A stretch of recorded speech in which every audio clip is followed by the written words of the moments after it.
How to fix margins in Google Docs. So let's scroll down to a random piece of text like this. Okay, so to fix margins, you have to go to File, Page Setup, and here you'll see the margins. So let's change the margins up a bit. Say 1.5. Let's do these 0.1.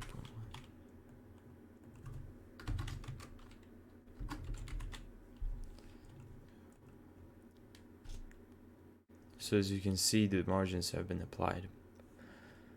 These margins aren't fixed for every single document you create. So what you have to do is go to whole document, 1.5,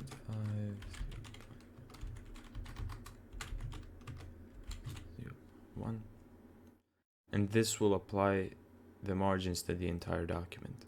For these margins to be applied to every single document you create in the future, you have to select whole document, set your margins, and click Save as Default. And from now, these margins are going to be fixed on every single document you ever create. And that's how to fix margins in Google Docs.